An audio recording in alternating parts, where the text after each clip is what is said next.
So today's thought is जिनने भी fees नहीं भरी है वो अपनी फीस भरे। हाँ, हमारे स्कूल में जिन भी बच्चों की फीस नहीं भरी होती थी उनकी सामूहिक बेइज्जती होती थी।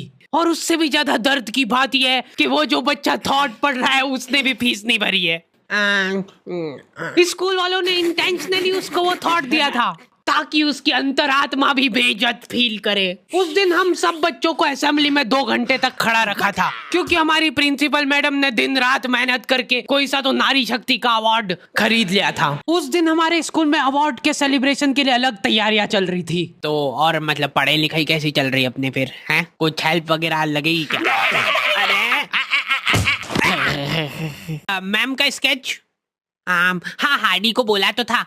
मैं स्कूल में स्केचेस का धंधा करता था, 100 रुपए प्रति स्केच और लड़कियों का फ्री में। मैंने एक बार चमेली का स्केच बनाया था। उसने बनाने का बोला नहीं था, मैं खुद से बना के ले गया था। वो देख के वो एकदम इम्प्रेस हो गई और उसने जाके अपने बंदे को दिखा दिया, ये देखो हार्डी ने बनाया, कितना अच्छा बनाया यार, हूबहू लग रही हूँ मैं एकदम। उसका बंदा राजेश और उसके साथ 2-4 लौंडे लपाड़े और बहुत स्केच बनाना आ रहा है देखो आजकल, हमारा भी बना दे कभी। अरे भाई पर हुआ क्या? मैं रोते हुए एक ही चीज सोच रहा था कि ऐसा क्या गलत कर दिया यार मैंने। सिर्फ आई लव यू चमेली तो लिखा था मैंने।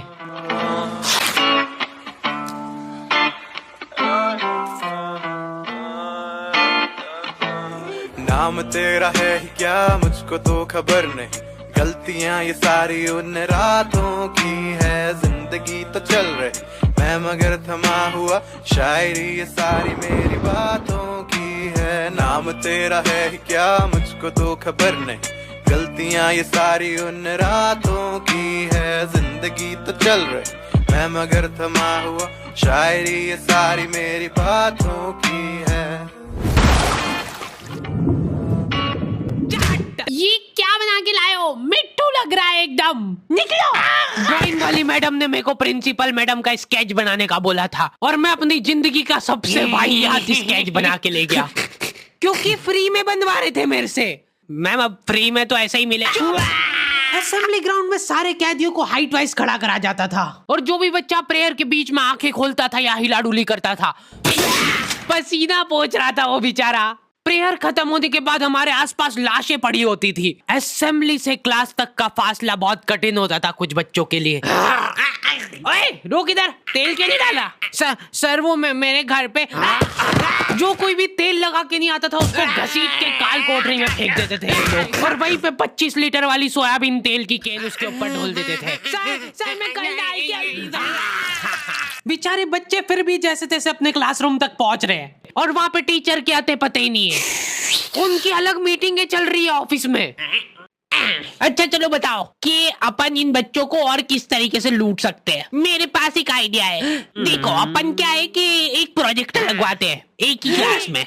कैदियों को क्लास में कोई संभालने वाला नहीं होता है तो ये अपने जंगली पने पे उतर ही आते हैं। मैं डर रहा हूँ, लोहे की स्केल से बेंचे रगड़ रहे हैं, मिस्त्री फेल हो जाए इनके सामने, ऐसा फिनिशिंग वाला काम करते थे। लेकिन इनके जंगली पने यहीं पे खत्म नहीं हो रहे। 2 लौंडे उठे और उन्होंने उनकी बेंच उठा के खिड़की से बाहर फेंक दी। अब उनको देख के बाकी बच्चे भी क्लास का सारा सामान उठा के खिड़की से बाहर फेंक रहे। और क्यों कर रहे हैं ये सब वो इनको खुद को नहीं पता है। मैम शायद बाहर छोड़ो, इधर ध्यान दो ना आप। तो अपन ये जो प्रोजेक्टर लगवाएंगे इसको अपन नाम देंगे स्मार्ट क्लास और उसकी अपन लेंगे अलग से फीस। ठीक है, पर कभी किसी बच्चे ने नहीं दी तो?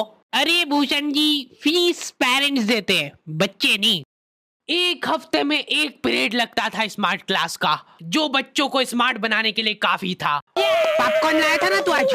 खोल खोल टिफिन, मूवी चलेगी अभी मूवी। ये लोग ऐसे बैठे कि अभी लड़की आके मुजरा करेगी इनके सामने।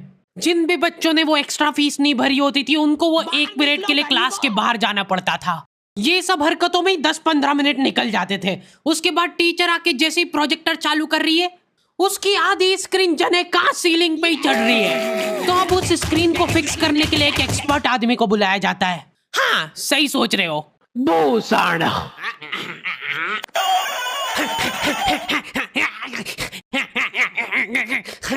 जो बेंच पे चढ़ के उस स्क्रीन को सेट करता है। और जैसे ही प्रोजेक्टर चालू होता था पीरियड ही ओवर हो जाता था। और जो गरीब बच्चे बाहर खड़े थे उनमें से गलती से एक ने क्लासरूम में झांक लिया। क्या देखा तूने? हैं? क्या देखा? मैम कुछ नहीं, बस एक लाइट जलती हुई दिख रही थी मेरे को। 10 रुपए लगेंगे तूने जो 1 सेकंड देखा है उसके। ये सुविधा के कारण हमारे स्कूल के बच्चे इतना स्मार्ट बन गए थे ना, एक बार एक बच्चे को गुस्सा आया तो वो प्रोजेक्टर की डिस्प्ले केबल उखाड़ के ले गया घर। और अफसोस, उस दिन के बाद कोई भी बच्चा स्मार्ट नहीं बन पाया। मैम जल्दी चलो, ऊपर एक केस हो गया। हमारे स्कूल में आए दिन कुछ न कुछ केस होते रहते थे, लेकिन ये केस थोड़ा पेचीदा था।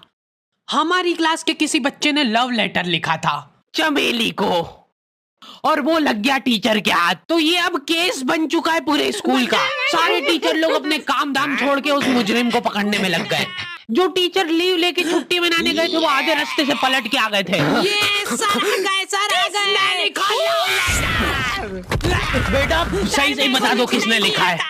अब ये 10-15 टीचर लोग आपस में डिस्कशन कर रहे हैं। सर आपने लिखा है तो बता दो, अपन बात दबा देंगे। फिर इन्होंने एक और एक्सपर्ट टीचर को बुलाया। बेटा सुन लो, मैं शकल देख के बता देती हूँ एक बार में कि कौन है मुजरिम।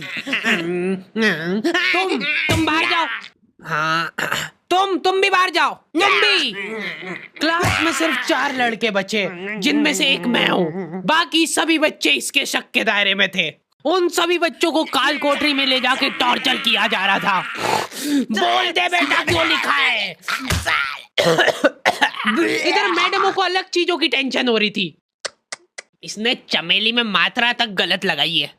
अरे रुको, इसका बाप भी बोलेगा सच। बोल दे बेटा क्यों लिखा था। बस हाँ बोल, तूने लिखा था। बोल। सर हाँ सर मैंने हाँ नहीं लिखा। सर हमने नहीं लिखा। चुप। बोल सच बोल। अभी भी मौका है, बोल दे कि तूने लिखा है। मरना ही आज मतलब तुमको। मुंह खोल। ऐसे तो ये कसई मार डालेगा सारे बच्चों को। साइड करो इसको, मैं जा रही हूँ। अरे मैम सबने सच बोल दिया है। इन सभी ने मिल के लिखा है। हाँ sir, very good very good. चलो अब साइड हो जाओ। ये क्या, किसने मारा मेरे बच्चों को। पानी पियो बेटा, लो पानी पियो। लेकिन उसके पहले मेरे को बताओ कि तुम में से किसी ने लिखा है या नहीं। इधर इनकी क्लास में अलग इन्वेस्टिगेशन चल रही थी। बेटा देखो, अगर तुमको आपस में भी किसी पे शक हो तो तुम लोग बता सकते हो खुल के, किसी से डरने की कोई जरूरत नहीं है। इतने में राजेश उठ के बोल रहा है, मैम मेरे को हार्डी पे शक है। तो पहले क्यों नहीं बताया। उसके बाद ये लोग मेरे को ही पकड़ के ले गए। अभी देखो मेरी शक्ल पता है थोड़ी सी ऐसी भोली टाइप है, तो मेरे को बचपन से ही उस चीज का एडवांटेज मिला है। जैसे किसी बच्चे से लड़ाई हो गई, सर इसने ही मारा है मेरे बच्चे को। नहीं ये नहीं मार सकता यार, इसको जरूर किसी ने फंसाया है। कुछ भी बोलो यार, लेकिन मेरे को नहीं लग रहा यार कि ये हो सकता है मुजरिम। बेटा सच बताओ, तुमको किसने फंसाया है। बेटा देखो, अगर किसी ने तुमको फंसाया है तो उसका नाम बताओ। डरो मत, घबरा मत, सिर्फ नाम बताओ। हाँ बेटा, डरने की बिल्कुल बात नहीं है। राजेश कौन है। सर मैं। बस उसी दिन राजेश मेरे को आखिरी बार दिखा था, लेकिन वो लव लेटर किसने लिखा था वो आज तक रहस्य ही है। तू लगे सामने खड़ी है तू, लगता जैसे अपने आप से लगी खुली किताब जैसे। मेरी प्यारी चमेली।